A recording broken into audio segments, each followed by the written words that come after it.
Welcome to cook of knowledge friends. हम आपके लिए लाए हैं इलेक्ट्रिकल इंजीनियरिंग के इम्पोर्टेंट क्वेश्चन की सीरीज़। इसमें हम अलग अलग टॉपिक पे इम्पोर्टेंट क्वेश्चन डिस्कस करेंगे। आज हम डिस्कस कर रहे हैं ट्रांसफार्मर के इम्पोर्टेंट क्वेश्चंस जो कि जूनियर इंजीनियर एग्ज़ाम में पूछे जा सकते हैं। Question number 1, the desirable properties of transformer core material are. Option A, low permeability and low hysteresis loss. Option B, high permeability and high hysteresis loss. Option C, high permeability and low hysteresis loss. Option D, low permeability and high hysteresis loss. तो इसका जो सही answer होगा वो होगा option C, high permeability and low hysteresis loss. ये property होनी चाहिए ट्रांसफार्मर कोर मटेरियल के लिए, option C. Question number 2, the percentage resistance and reactance of a transformer are 2% and 4% respectively. The approximate regulation on full load at 0.8 power factor lag is. तो हमसे पूछा गया है वोल्टेज रेगुलेशन, हमें दिया हुआ है percentage resistance 2% and percentage reactance 4%। तो जब ये हमें दिया होता है तो हमारा वोल्टेज रेगुलेशन कुछ इस तरह से हो जाएगा। Voltage regulation equal to percentage resistance cos theta plus minus percentage reactance sine theta. और यहाँ पे जो प्लस और माइनस के जो साइन है ये डिनोट कर रहे हैं हमारे पावर फैक्टर को। अगर हमारा पावर फैक्टर लीडिंग है तो हमारा नेगेटिव साइन होगा, अगर हमारा पावर फैक्टर लैगिंग है तो प्लस साइन होगा। तो यहाँ पे हमारा पावर फैक्टर लैगिंग है, तो यहाँ से हम कॉस थीटा हमारे पास दिया हो तो थीटा की वैल्यू निकालेंगे। तो थीटा की वैल्यू आ जाएगी हमारे पास 36.86। कॉस इनवर्स थीटा करके कॉस इनवर्स थीटा हो जाएगा हमारा, तो वहाँ से हम थीटा निकाल लेंगे 36.86 ये आ जाएगा। तो साइन थीटा की वैल्यू भी हम पुट कर सकते हैं। We are equal to 0.02 into 0.8 plus 0.04 और साथ में हमारा जब इसको साइन थीटा की वैल्यू निकालेंगे हम तो ये आ जाएगा हमारा इंटू 0.6। इसको कैलकुलेट करके हमारी जो वैल्यू आ जाएगी वो आ जाएगी लगभग 4%। तो इसका सही आंसर होगा हमारा option D, 4%। Question number 3, the efficiency of two identical transformers under load condition can be determined by. Option A, back to back test. Option B, open circuit test. Option C, short circuit test. Option D, any of the above. तो जो two identical transformer की efficiency calculate करते हैं हम back to back test से, option A. तो इसका answer होगा option A. Question number 4, conditions for parallel operation of transformer are. तो हमें नीचे कंडीशन दी हुई है, 5 कंडीशनें हैं, तो ये इस तरह से हैं। Number 1, the same voltage ratio. Number 2, the same per unit impedance. Number 3, the same polarity. Number 4, the same phase sequence. Number 5, the relative phase displacement. Which are the absolute essential conditions. तो इन 5 condition में से हमें सबसे essential पूछी हुई है। Essential condition जो कि सबसे ज़रूरी है, जो कि होनी ही चाहिए पैरेलल ऑपरेशन के लिए। तो इनमें से हमारे जो एसेंशियल कंडीशंस हैं वो हैं, सबसे पहले तो polarity is the most important essential condition. उसके बाद फेज सीक्वेंस भी है हमारा और रिलेटिव फेज डिस्प्लेसमेंट भी है। ये 3 हमारी एसेंशियल कंडीशन है, मतलब हमारा option C will be correct answer. और बाकी जो हमारा सेम वोल्टेज रेशो और सेम पर यूनिट इम्पीडेंस ये हमारी एसेंशियल कंडीशन है, ये डिज़ायरेबल कंडीशन है। सेम वोल्टेज रेशो और पर यूनिट इम्पीडेंस अगर हमारे नहीं है तो जो पैरेलल ऑपरेशन तो हो जाएगा, लेकिन जो ट्रांसफार्मर है वो according to their kVA rating अपना लोड शेयर नहीं करेंगे। ये लोड शेयरिंग के लिए ये वाली कंडीशन रहती है। Question number 5, cores of large power transformers are made from which one of the following. Option A, hot rolled steel. Option B, cold rolled non grain oriented steel. Option C, cold rolled grain oriented steel. Option D, ferrite. जो हमारे large power transformer होते हैं उनका जो core बना होता है वो बना होता है cold rolled grain oriented steel से। जो इसकी जो एडवांटेज रहती है हमारी, एक तो इसकी हाई रेजिस्टिविटी होती है, साथ में इसको हम जो इसकी लेमिनेशन है उनको और पतला बना सकते हैं, जिससे हमारे एडी करंट लॉसेज जो होते हैं वो रिड्यूस हो जाते हैं। और उसके से ये होता है कि हमारा जो डिज़ाइन होता है ट्रांसफार्मर कोर का वो भी कॉम्पैक्ट रहता है, और साथ ही हमारा इसमें जो मैग्नेटोस्ट्रिक्शन इफेक्ट होता है वो भी रिड्यूस रहता है, जिससे जो हमिंग नॉइस होती है वो भी कम रहती है। तो ये हमारी सारी एडवांटेज रहती है cold rolled grain oriented steel की। तो इससे हमारे ओवरऑल यही रहता है कि हमारे एडी करंट लॉसेज और हिस्टेरिसिस लॉसेज ये रिड्यूस हो जाते हैं। तो option C will be correct answer. Question number 6.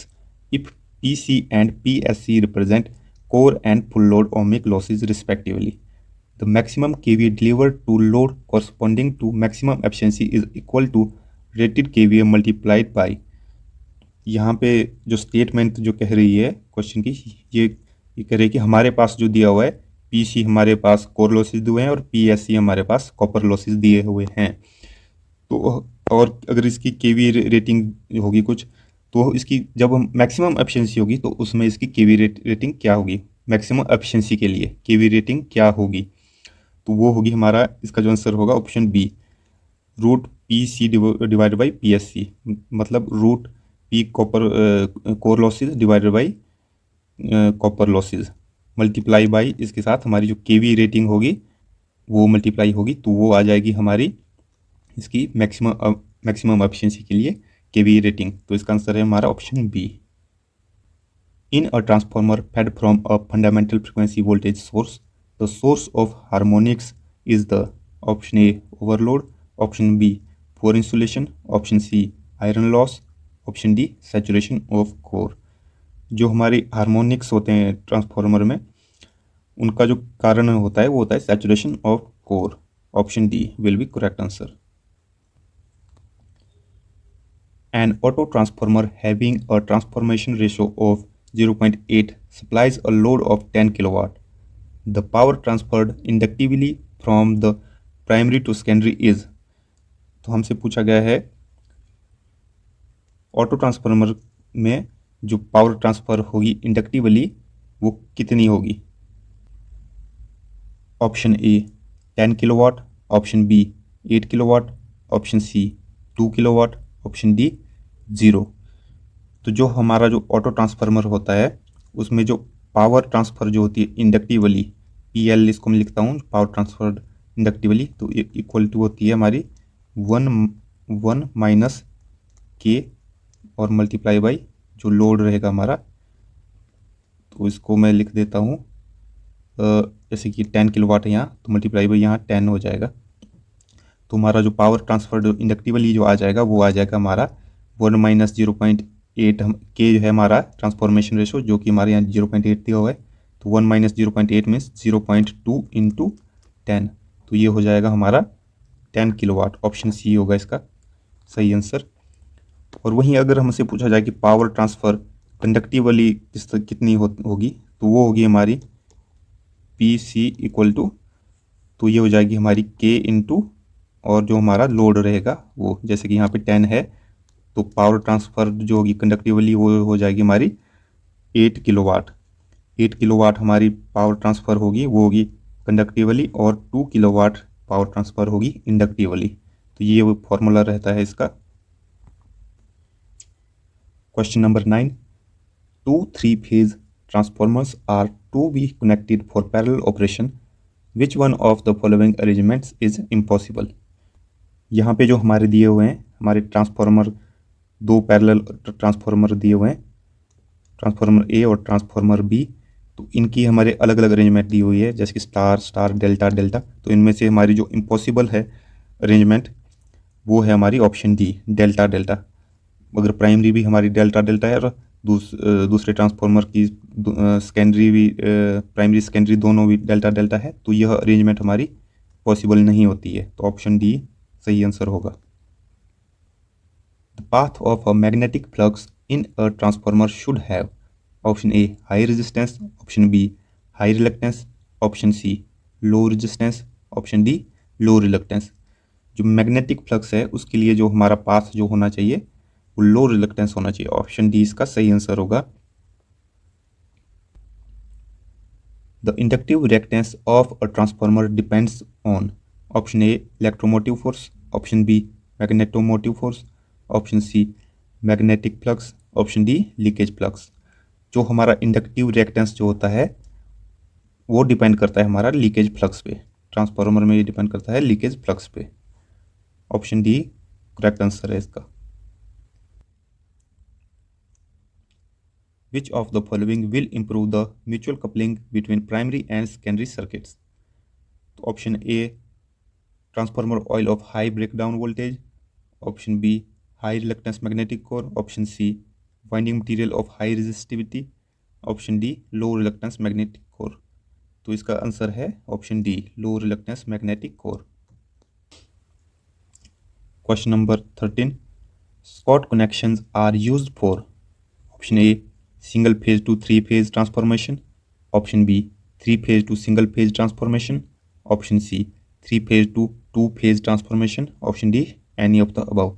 जो हमारा स्कॉट कनेक्शन होता है वो कुछ इस तरह से होता है। ये रहा हमारा स्कॉट कनेक्शन। इसमें हम देख सकते हैं इसमें दो ट्रांसफार्मर होते हैं। एक होता है हमारा मेन ट्रांसफार्मर और दूसरा होता है हमारा टीजर ट्रांसफार्मर। तो इसमें जो टीजर ट्रांसफार्मर होता है इसमें जो टैपिंग की गई होती है वो की गई होती है 86.6%।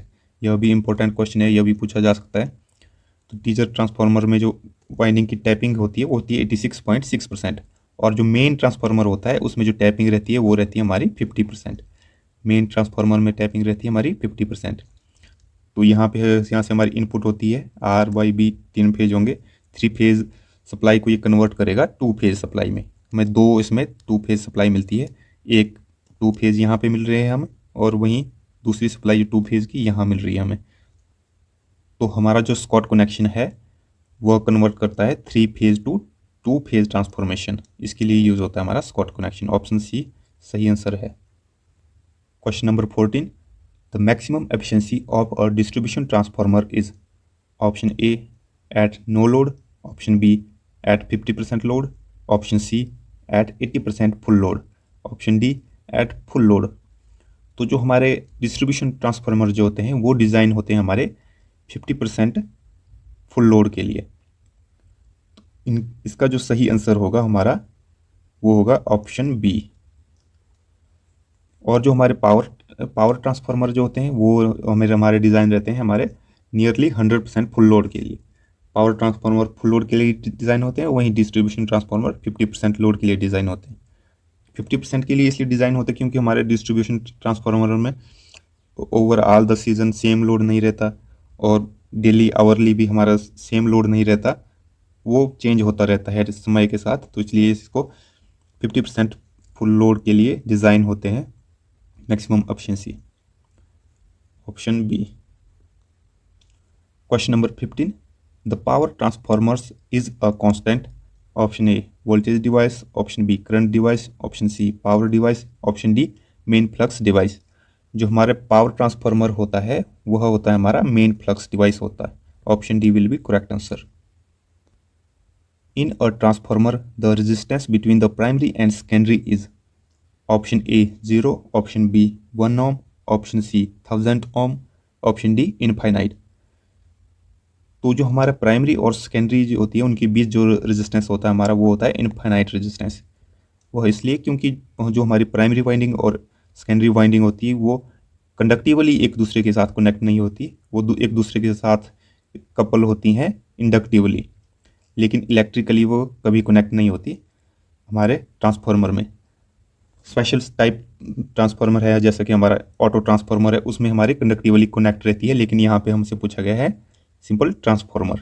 तो इसमें जो हमारा कंडक्टिवली कनेक्ट नहीं रहेगी तो रेजिस्टेंस होगा infinite. Option D. Question number 17 Sumner's test is conducted on transformers to determine option A temperature, option B stray losses, option C all day efficiency, option D none of the above। जो हमारा सम्पनर test होता है वो हमारा temperature calculate करने के लिए किया जाता है। तो ऑप्शन ए इसका सही आंसर होगा। Question number 18, the no load current drawn by transformer is usually what percent of the full load current. जो हमारा ट्रांसफार्मर होता है उसमें नो लोड करंट जो रहता है हमारा, वो रहता है हमारा 2 to 5%, ऑप्शन बी। इसका सही आंसर है option B. Question number 19, the magnetising current of a transformer is usually small because it has, option A small air gap, option B large leakage flux, option C laminated silicon steel core, option D fewer rotating parts. जो हमारा transformer होता है इसमें हमारा magnetising current small इसलिए रहता है क्योंकि इसमें एयर गैप बहुत कम होता है, तो इसलिए हमारा ऑप्शन ए इसका सही आंसर होगा। वहीं हमारा जो दूसरी मशीन होती है, रोटेटिंग मशीन होती है, उनमें हमारा एयर गैप ज़्यादा रहता है, तो इसलिए वहाँ मैग्नेटाइजिंग करंट ज़्यादा रहता है as compared to transformer. Question number 20, for given applied voltage with the increase in frequency of the applied voltage, option A eddy current loss will decrease, option B eddy current loss will increase, option C eddy current loss will remain unchanged, option D none of the above। तो इसमें हमारा यहाँ पे दिया गया है कि for a given applied voltage means हमारा जो अप्लाइड वोल्टेज है वो चेंज नहीं हो रही है, तो उसके साथ ही हमारा जो फ्रिक्वेंसी है वो इंक्रीज हो रही है। तो इसमें जो हमारा जो एडी करंट लॉस और हिस्टेरिसिस लॉस डिपेंड करते हैं, वो डिपेंड करते हैं हमारी फ्लक्स डेंसिटी पे, और फ्लक्स डेंसिटी ये हमारा डिपेंड करती है, ये डायरेक्टली प्रोपोर्शनल होती है हमारी वी और एफ के। वी हमारा वोल्टेज है और एफ फ्रीक्वेंसी है, तो इस पे ये डिपेंड करता है, और साथ ही हमारे ये डिपेंड करते हैं एडी करंट लॉसेस फ्रीक्वेंसी और वोल्टेज पे भी। लेकिन इसमें एक स्पेशल कंडीशन भी रहती है इसमें, जैसे कि अगर दोनों एक साथ चेंज हो रहे हैं, अगर वोल्टेज हमारी डबल हो रही है और साथ में फ्रिक्वेंसी भी डबल हो रही है, तो इसमें जो इनका रिलेशन है, फॉर्मूला है, उस हिसाब से ही चेंज होंगे। लेकिन अगर हमारा जैसे कि इस केस में है, हमारा वोल्टेज सेम है लेकिन फ्रिक्वेंसी हमारी चेंज हो रही है, तो हमारा क्या होगा कि इसमें हमारा बी एम कॉन्स्टेंट होगा, और वहीं हमारे एडी करंट लॉस जो हो जाएगा, इसमें देख सकते हैं हम बी एम हमारा हो जाएगा वी बाई एफ रेशो के इक्वलेंट रहेगा। तो इसमें एफ से एफ मतलब फ्रिक्वेंसी से फ्रिक्वेंसी कट जाएगा, तो हमारा जो एडी करंट लॉस वो डायरेक्टली डिपेंड करेगा वोल्टेज के स्क्वायर पे, ना कि फ्रिक्वेंसी पे। तो हमारा एडी करंट इस केस में फ्रिक्वेंसी पे डिपेंड नहीं करेगा। और साथ ही हमारा जो फ्रिक्वेंसी के बढ़ने से हिस्टेरिसिस लॉस जो होता है, इस केस में क्या होता है वो घटता है। देखो यहाँ पे फ्रिक्वेंसी के -0.6% एफ रेज टू पावर -0.6 इस फैक्टर से ये घटेगा इस केस में। तो इस क्वेश्चन पे चलते हैं अभी। तो इस केस में क्या होगा, हमारा जो एडी करंट है वो रिमेन अनचेंज्ड रहेगा। Question number 21, minimum voltage regulation occurs when the power factor of the load is, option A unity, option B lagging, option C leading, option D 0। जो हमारा वोल्टेज रेगुलेशन है वो हमारा minimum तब होगी जब हमारा पावर फैक्टर लीडिंग रहता है। जब हमारा पावर फैक्टर लीडिंग होता है तो हमारी वोल्टेज रेगुलेशन 0 या तो फिर नेगेटिव में रहती है, 0 या उससे कम नेगेटिव में रहेगी, तो ऑप्शन सी करेक्ट आंसर होगा। Question number 22, if K is the transformation ratio of step-up auto transformer and WTW is the total weight of copper in two winding transformer, then the saving of copper is given by।